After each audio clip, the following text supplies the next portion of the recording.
I finally combined my love for visual storytelling and this beautiful continent I call home.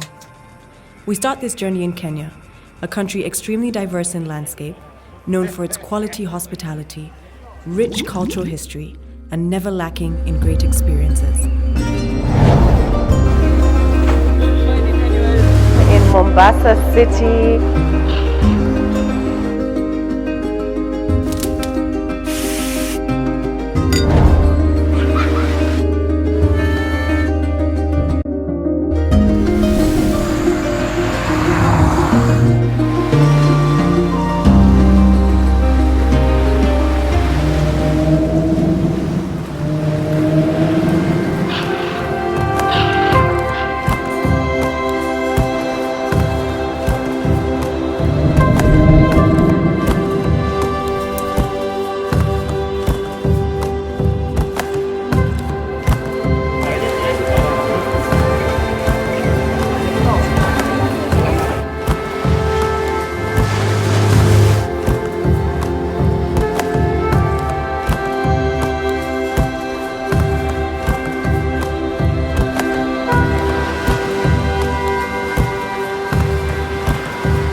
Mombasa.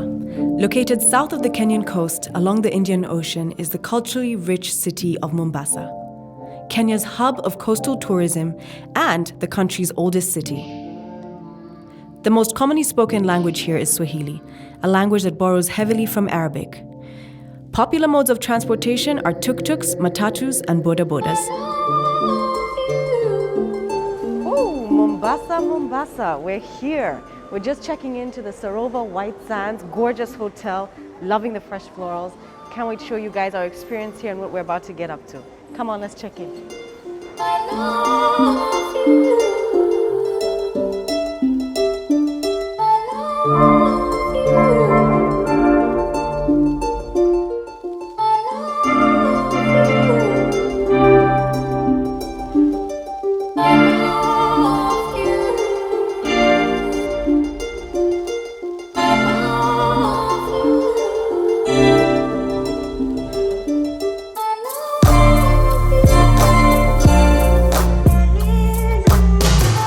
We believe in something called refreshing African hospitality. That's our tagline, and that's what we live for.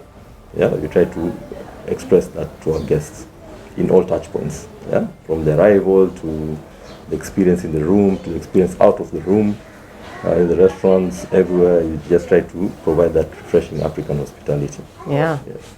In terms of size, how big is this resort? Around 24 acres. Acres. Yes.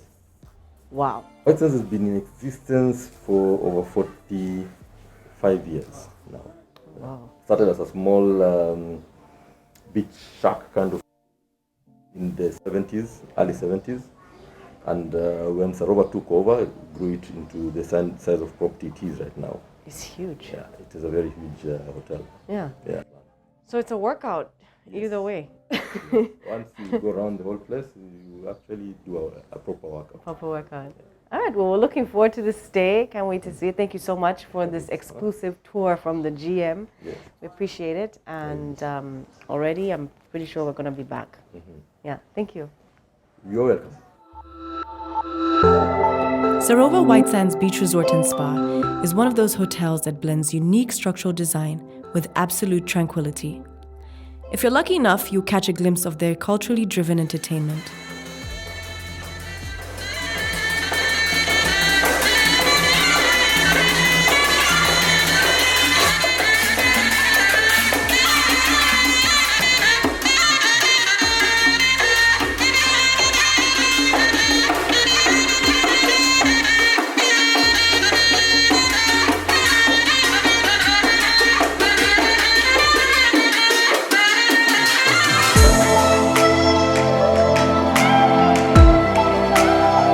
With two main bars on the property, I couldn't pass up an opportunity to get behind the bar and learn the tricks of the trade.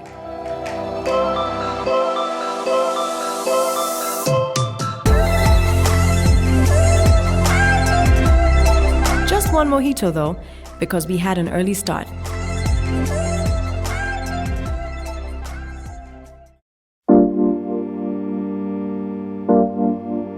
Good morning. My name is Benson Kamanja, the executive sous chef of Sarova White Sands. Welcome to Pavilion Restaurant. Today we are serving a Swahili breakfast. Swahili breakfast is breakfast which entails local and Swahili dishes. Sarova White Sands has the best Swahili breakfast in Mombasa region. What we are serving for today breakfast, we have mahamuri, Swahili mahamuri, with local ingredients on that and the flavors. We have baazi in coconut sauce. We have chicken, Swahili chicken samosa. We have made them here Swahili with a touch of a taste of Swahili. Then we have viazi karai, the packed potato with the tamarind sauce and chutney. With the Swahili breakfast, we have other continental dishes. Pork sausage there, we have crispy bacon there. We are doing them live. We are doing omelets here with fried egg, scrambled egg, right? The caramelized onion sauce, baked beans, boiled egg, and grilled tomatoes. Wait, thank you so much, Chef Benson. It's been an amazing tour. It's now time for us to go eat. We are starving. I definitely know where I'm starting. Most welcome, most welcome. Thank you. Most welcome. Okay. Anita, let's go eat.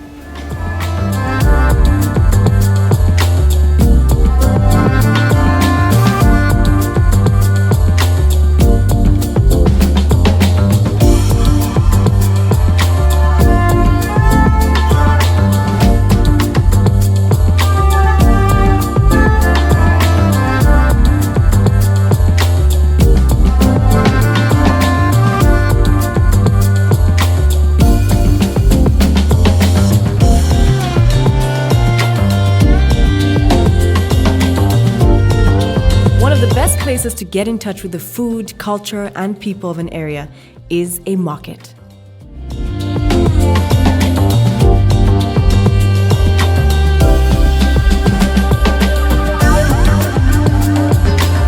market vendors were very friendly and surprisingly naturals on camera. One of the stalls we visited specialized in tea and herbs.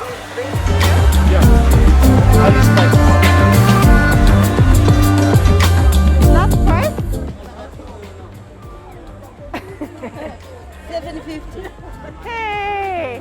Only 50 shillings off. Only. Okay. I thought it was like maybe 500. We're from Uganda. Let me go back to Uganda with something that reminds me of Mombasa. Six. Oh, and in case you're wondering, I got the bag at 500.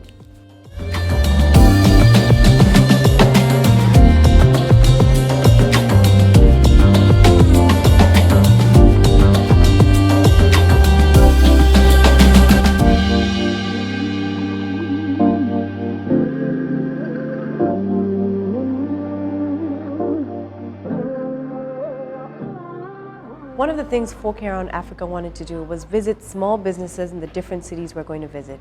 Today, here in the heart of Mombasa, we're visiting Itz Flavours by Chef Singh.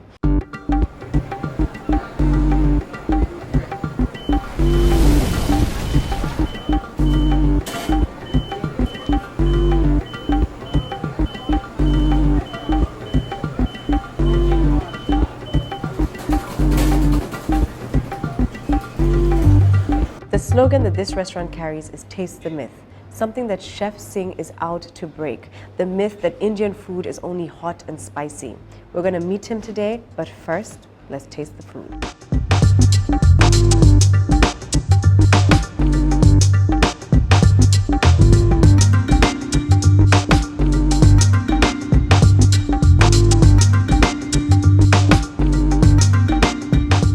The food at Itz Flavours was fantastic. And I'm not just saying that because I'm sat right next to the head chef and owner of this restaurant, Chef Singh. Thank you so much for having us. Pleasure was ours. It's been amazing.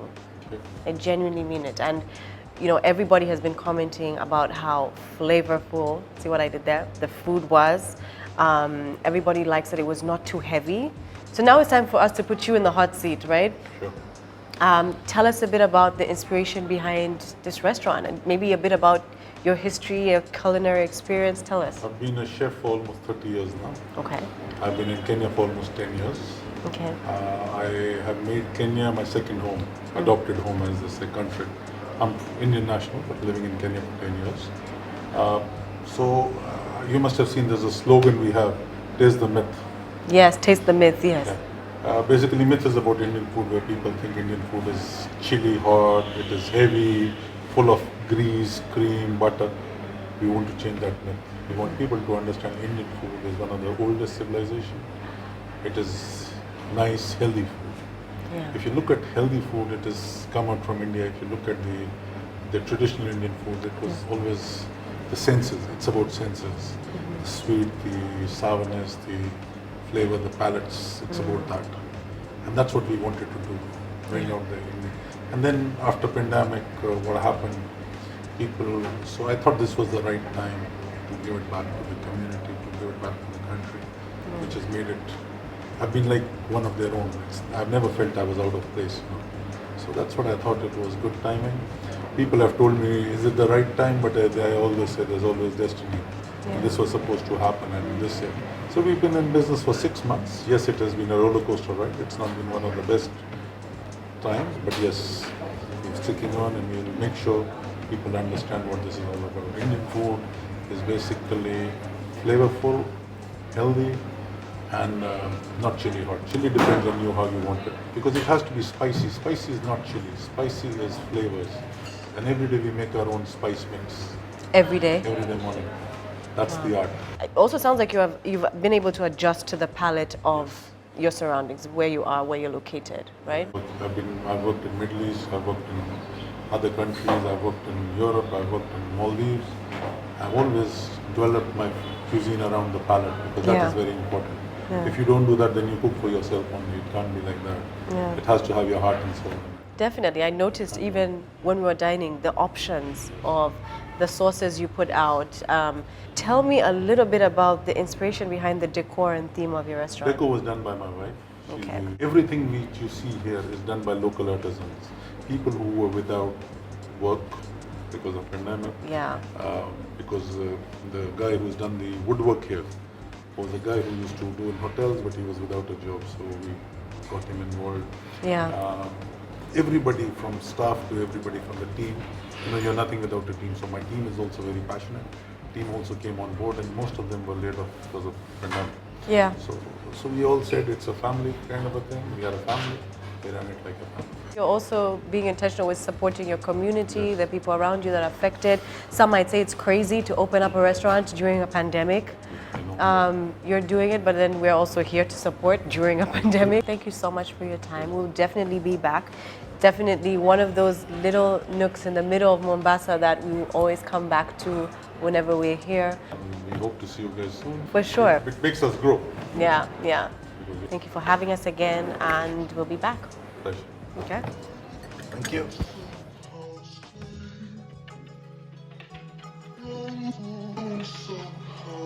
The second leg of my trip takes me to Diani, a coastal town 26 kilometers from Mombasa. I took the scenic route by ferry, and in the blink of an eye, we were in paradise.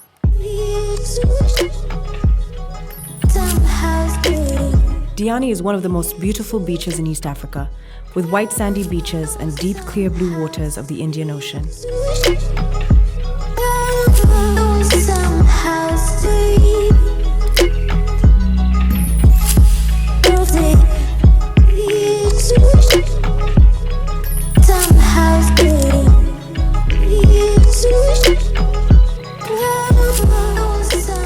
When you look at top beach destinations in Africa, Diani makes the list.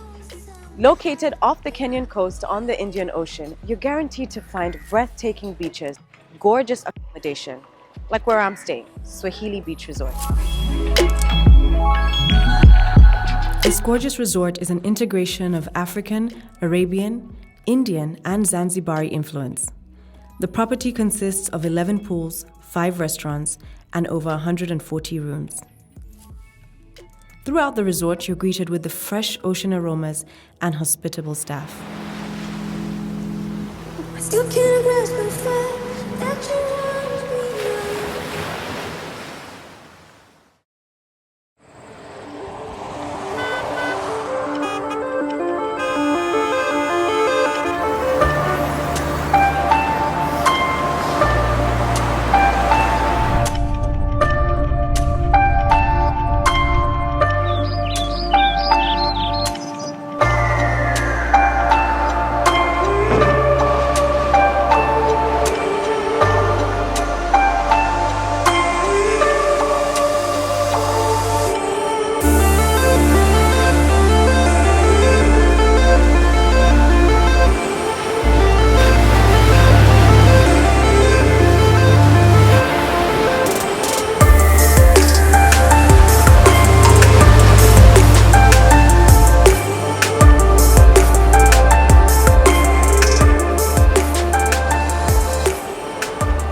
Now, this wouldn't be Forking Around Africa if we weren't going to be digging into some good food and enjoying these gorgeous ocean views.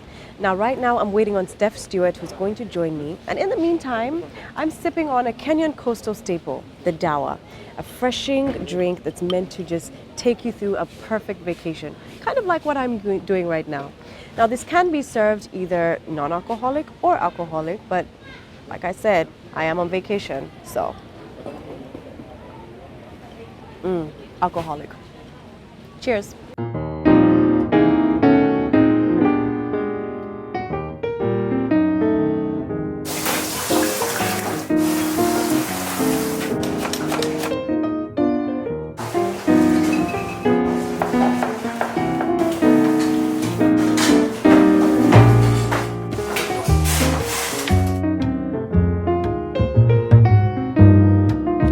So Stuart, thank you so much for joining me today. Tell me a little bit about the food at Swahili Beach.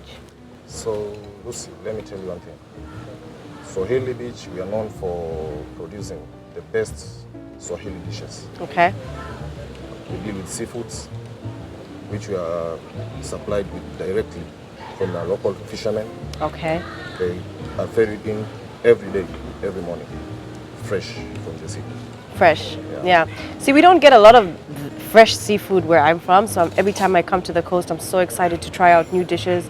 I mean, what are some of the attractions here, let's say the dining experiences that you have? Okay, in Swahili, we have 4 restaurants. Okay.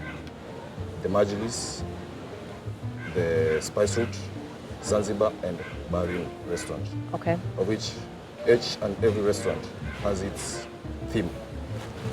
Every day, there are different themes, different cuisines. Okay. Yeah. Swahili is a paradise on earth.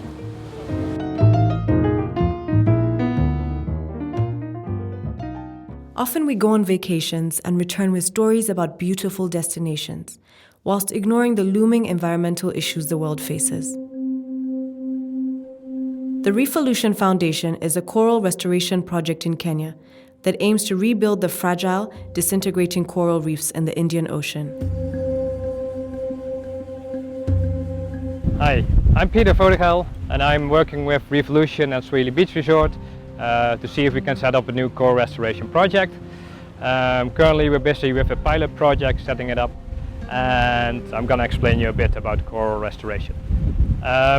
First, coral restoration, why is it important? It's important because 25% of all marine life depends on coral reefs, the tropical rainforest of the ocean, and almost 1 billion people depending on coral reefs for their livelihoods. What we first do, we pick up little pieces of coral in the ocean. They broke loose by the force of nature, and then we hang them in the trees like this. After 6 to 9 months, they grow from this little size to like this size, and then we can put them back on the degraded coral reefs. That way, all habitat comes back for the fish, and the fish in turn keeps the corals healthy. We put the coral reefs, we put them on artificial reefs.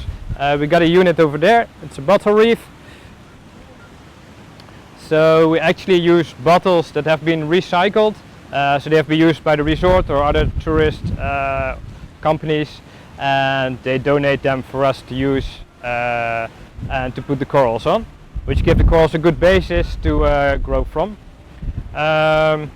After a few weeks already we see some fish returning, and after a couple of years we can really see like large fish communities coming back to the area. Currently with the pilot project we aim to restore the whole Diani National Marine Reserve. Well, we start with a small area and then hope to accomplish to restore other key sites, but that's a long-term aim. So far we're still doing a pilot study.